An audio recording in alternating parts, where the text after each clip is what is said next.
What is up, you guys? Welcome back to the channel. Today I am going to be installing all the front end components on Pete's 63 Nova.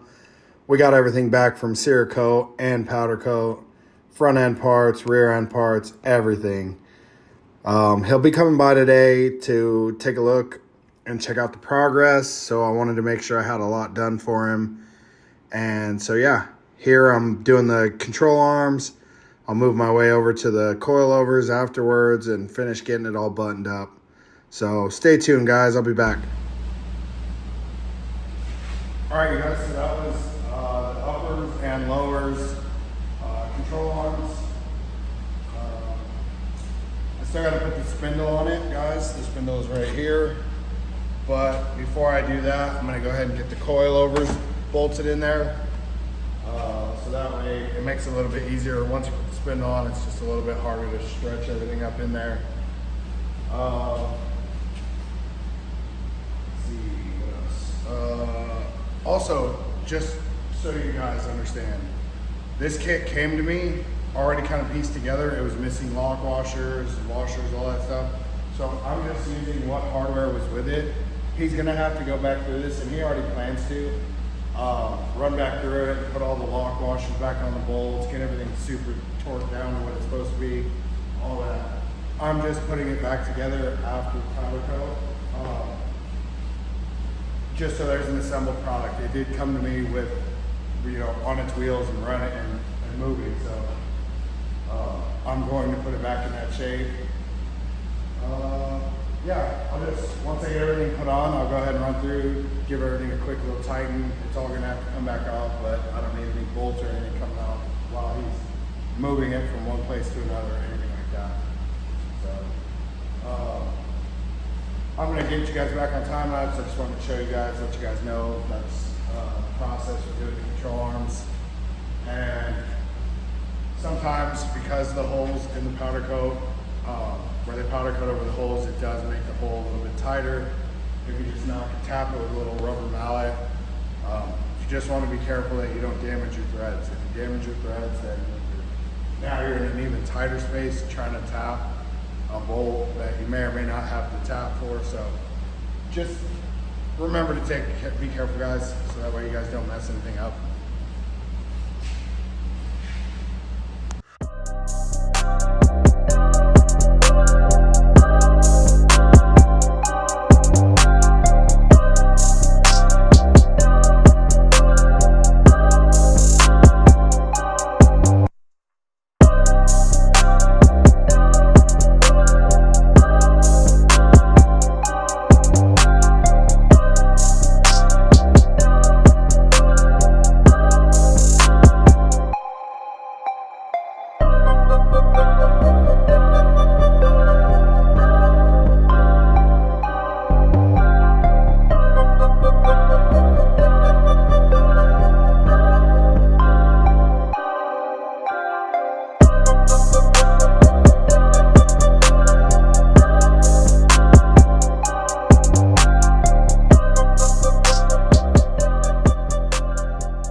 All right, guys, so we're all wrapped up on the front end. I got the coilovers in, the upper control arms, lower control arms, all the steering rods, steering knuckles.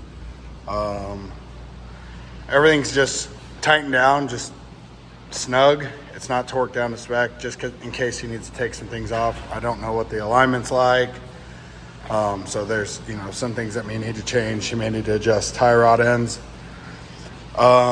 Also, he's gonna need to take these out and put anti-seize all on them, so that way they don't get stuck if he wants to raise and lower the car. But there's also some bolts, some washers missing, lock washers, stuff like that. Again, like I said, these are the pieces that I had, so I went ahead and just put it all back together with what I had. So now, guys, we'll go ahead and start getting the back wrapped up. I gotta weld in the coilover mount bar right here, and then from there put a little touch-up paint, and then it's literally all assembly. But let me show you around it one more time, guys. Got the QA1s on it all the way around. Well, QA1s up front, Vikings in the rear. But look at that. And then I do have the bearings and race and the spindle that goes on. I need to put that on real quick. But other than that, guys, that's a wrap on the front. She looks gnarly. I'm so excited.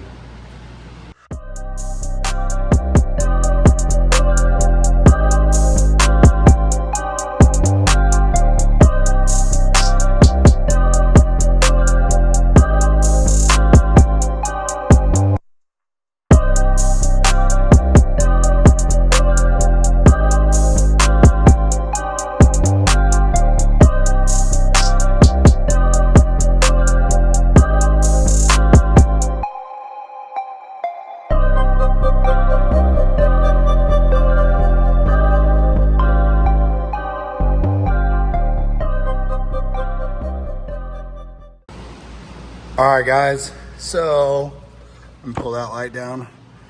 I got some weld up in there as high as I could go. I got some weld there. Got the bottoms welded up, both sides.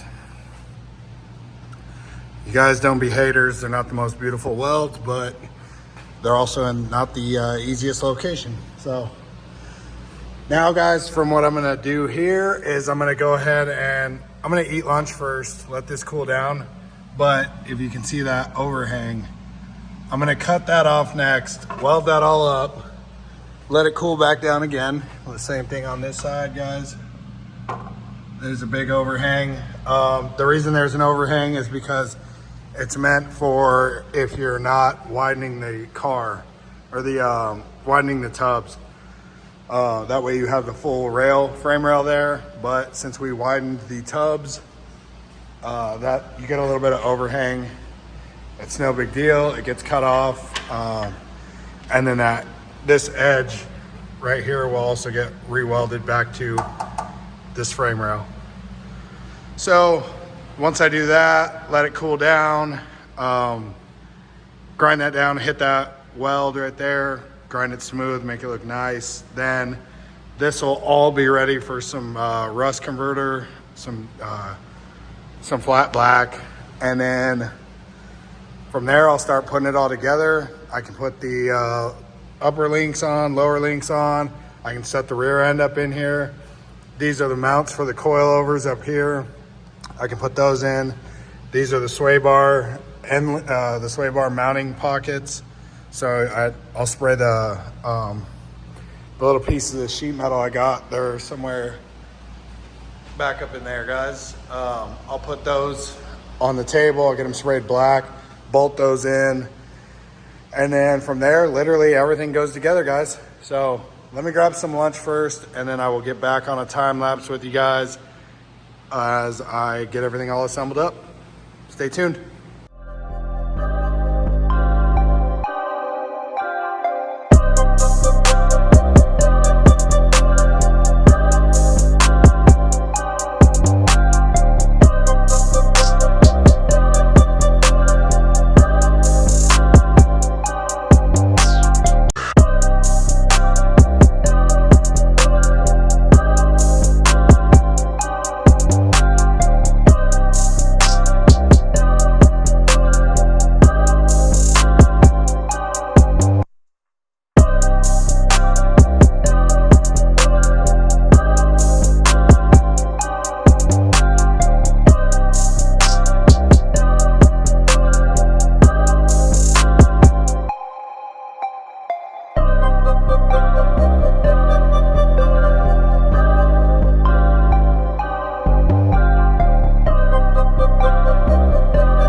right, guys, so this is gonna wrap up the video. This is just the last little clip of me sanding down some of the welds from the fender work, throwing a little coat of paint on.